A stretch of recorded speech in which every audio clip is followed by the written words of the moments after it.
दोस्तों, अश्वत्थामा का जन्म भगवान शंकर के आशीर्वाद से हुआ था, इसीलिए वह शिवांश कहलाता था। लेकिन जब वह खुद भगवान शंकर के 19 अवतारों में से एक था, तो महाभारत युद्ध समाप्त होने के बाद भगवान शंकर उसमें क्यों समा गए और उसे महाशक्तिशाली बना दिया?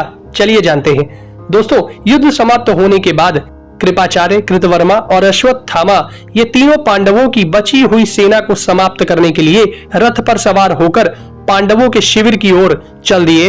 वह रात्रि में ही जब सब लोग सोए हुए थे, पांडवों के शिविर में पहुंचे। तब अश्वत्थामा उसके द्वार पर जाकर खड़ा हो गया। वहां उसने एक विशालकाय पुरुष को दरवाजे पर खड़ा देखा। उस अद्भुत पुरुष को देखकर भी अश्वत्थामा घबराया नहीं, बल्कि उस पर अनेकों दिव्य अस्त्रों की वर्षा सी करने लगा। वह देव अश्वत्थामा के छोड़े हुए समस्त शस्त्रों को निगल गया। यह देखकर उसने एक अग्नि के समान दैदीप्यमान रथ शक्ति छोड़ी, परंतु वह भी उससे टकराकर टूट गई। तब अश्वत्थामा ने उस पर एक चमचमाती हुई तलवार चलाई। वह भी उसके शरीर में लीन हो गई। इस पर उसने कुपित होकर एक गदा छोड़ी, किंतु वह उसे भी लील गया। इस प्रकार जब अश्वत्थामा के सब शस्त्र समाप्त हो गए, तो उसने इधर उधर दृष्टि डाली। उस समय उसने देखा कि सारा आकाश विष्णुओं से भरा हुआ है। शस्त्रहीन अश्वत्थामा यह अत्यंत अद्भुत दृश्य देखकर बड़ा ही दुखी हुआ और आचार्य कृप के वचन को याद करके कहने लगा, जो पुरुष अप्रिय किंतु हित की बात कहने वाले अपने सुहृदों की सीख नहीं सुनता, वह मेरी ही तरह आपत्ति में पड़कर शोक करता है। अतः अब मैं भगवान शंकर की शरण लेता हूँ, वे ही इस भयानक दैवी विघ्न को नष्ट करेंगे। ऐसा सोचकर अश्वत्थामा महादेव जी के शरणागत होकर उनकी स्तुति करने लगा और बोला, मैं अत्यंत शुद्ध हृदय से आत्मसमर्पण करके आपका यजन करता हूँ। यदि आज मैं इस दुस्तर आपत्ति के पार हो गया, तो इस शरीर की बलि देकर आपका यजन करूंगा। इस प्रकार अश्वत्थामा का दृढ़ निश्चय देखकर उसके सामने एक सुवर्णमय वेदी प्रकट हुई। उस वेदी में अग्नि प्रज्वलित हो गई। अब उसने स्वयं अपने आप को ही बलि रूप में समर्पित करना चाहा।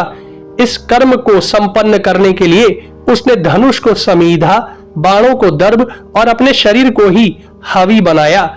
उसने सोम देवता का मंत्र पढ़कर अग्नि में अपनी आहुति देनी चाहिए। उस समय वह हाथ जोड़कर भगवान रुद्र की स्तुति करते हुए बोला, इस आपत्ति के समय आपके प्रति अत्यंत भक्ति भाव से मैं समाहित होकर यह भेंट समर्पण करता हूँ। आप इसे स्वीकार कीजिए। समस्त भूत आप में स्थित हैं, आप संपूर्ण भूतों में स्थित हैं तथा आप ही में मुख्य मुख्य गुणों की एकता होती है।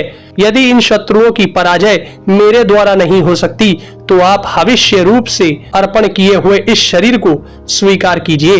अश्वत्थामा ऐसा कहकर उस अग्नि से दैदीप्यमान वेदी पर चढ़ गया और अपने प्राणों का मोह छोड़कर आग के बीच में आसन लगाकर बैठ गया। उसे हवि रूप से निश्चेष्ट बैठे देखकर भगवान शंकर ने हंसकर कहा, श्री कृष्ण ने सत्य, सोच, सरलता, त्याग, तपस्या, नियम, क्षमा, भक्ति, धैर्य, बुद्धि और वाणी के द्वारा मेरी आराधना की है, इसलिए उनसे बढ़कर मुझे कोई भी प्रिय नहीं है। पांचालों की रक्षा करके भी मैंने श्री कृष्ण का सम्मान किया है, किंतु कालवश अब ये निस्तेज हो गए हैं। अब इनका जीवन शेष नहीं है। ऐसा कहकर भगवान शंकर ने अश्वत्थामा को एक तेज तलवार दी और अपने आप को उसी के शरीर में लीन कर दिया। इस प्रकार उनसे आविष्ट होकर अश्वत्थामा अत्यंत तेजस्वी और शक्तिशाली हो गया। इस कथन का वर्णन महाभारत ग्रंथ के सौप्तिक पर्व में मिलता है।